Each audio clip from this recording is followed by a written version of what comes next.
for what you all are doing and the way in which we're doing it. No PACs, no corporations. No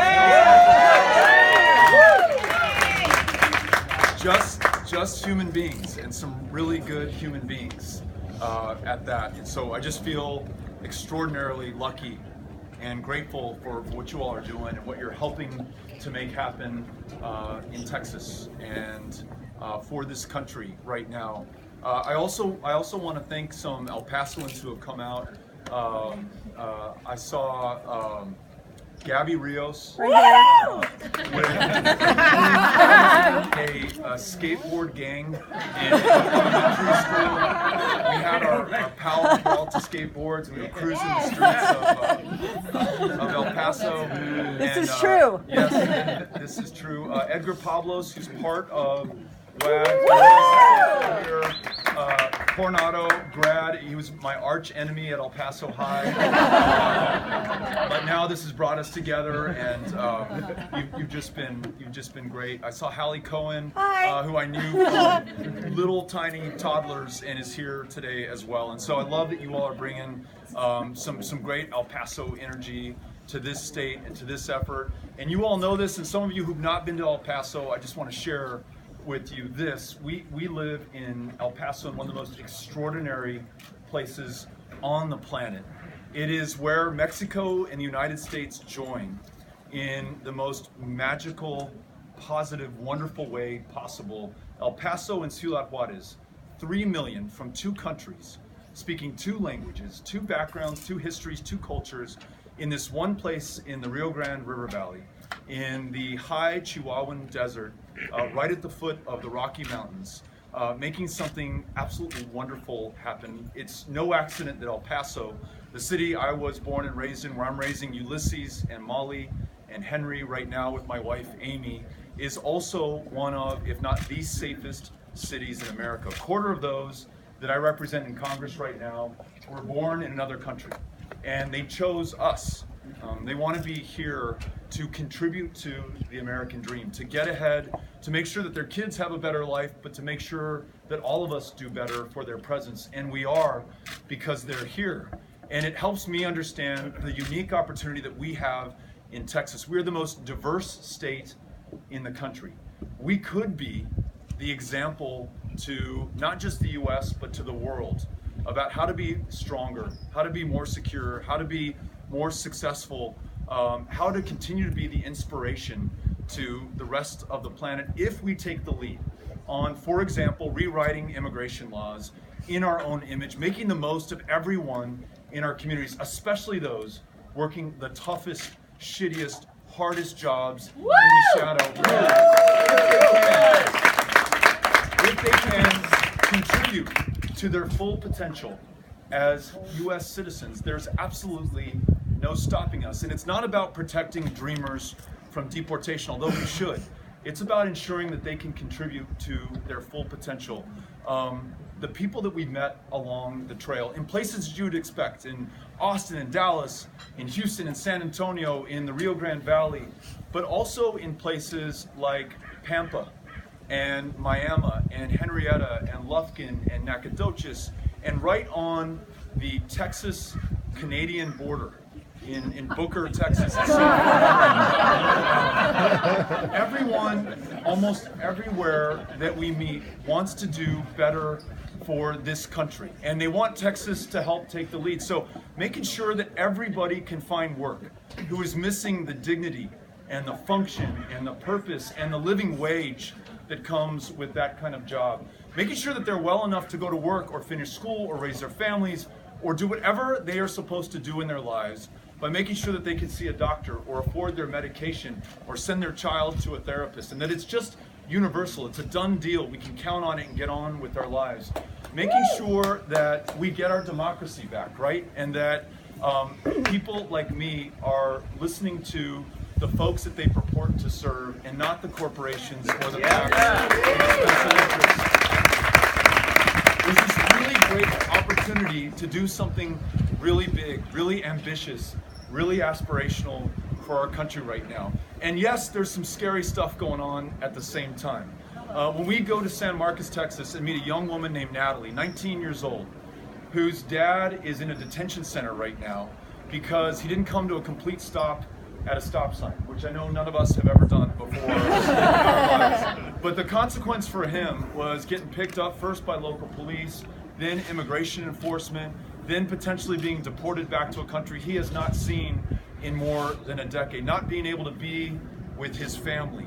When we meet people who are dying of the flu in the state of Texas in 2018 because they cannot afford their copay, when we meet people who are there for one another, although they are complete strangers, we met folks who knew about a young man from Lufkin, Texas, Alonzo Guillen, a dreamer, not a U.S. citizen, who did what so many Texans did when Harvey came to Texas, dumped 58 inches of rain in southeast Texas. That's the landfall record for as long as we've been keeping records.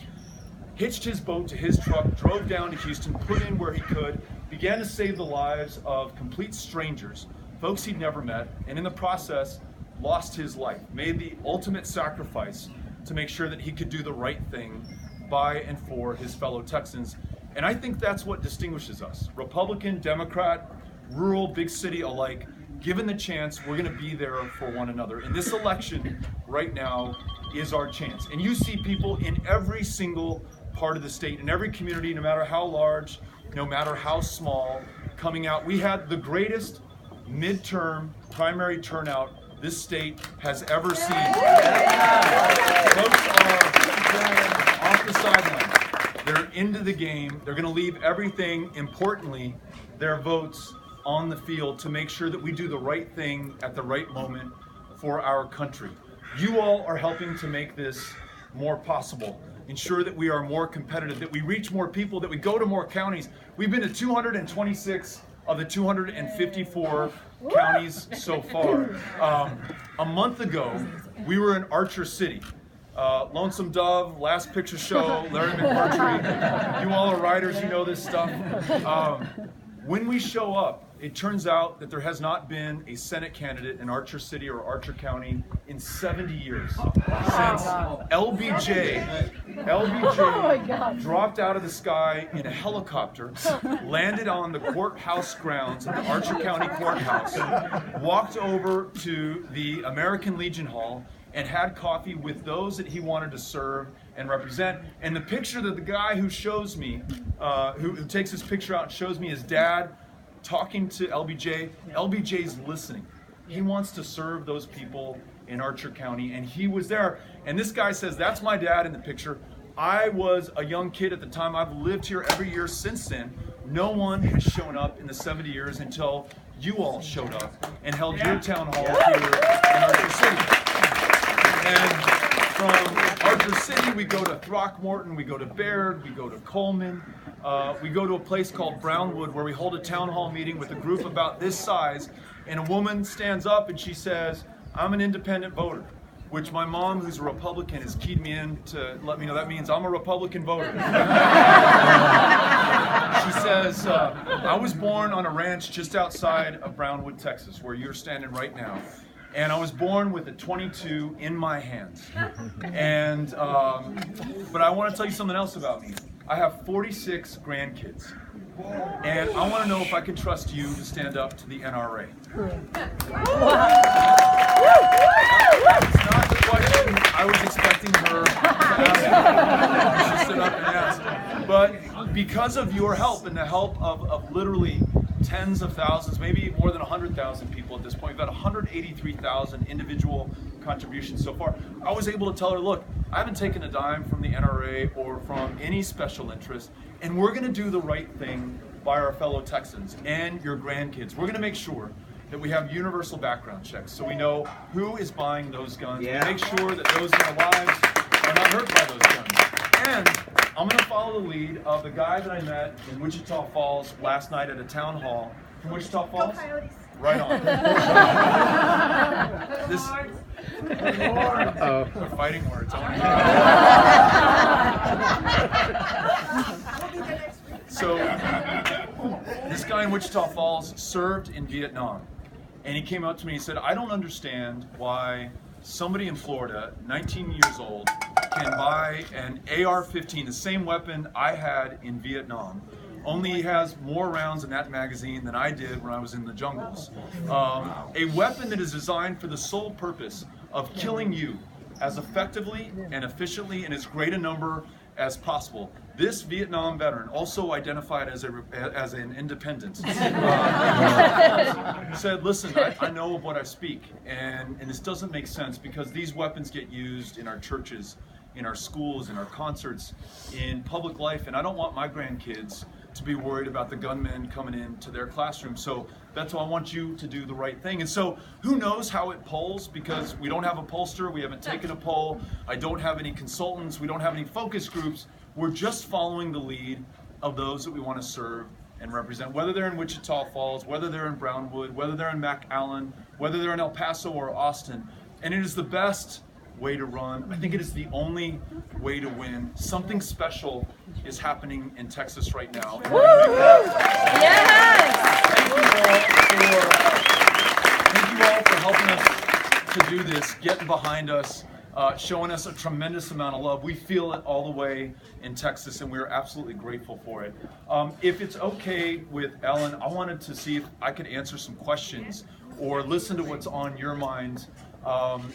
Before I do, though, please just know how grateful I am, because we don't do this with PACs. We don't do this with the big corporate checks. It's only this way, with people coming out, showing up, supporting us, that we're able to be competitive and to make the most of this moment, and you're making it happen. So thank you all very, very much.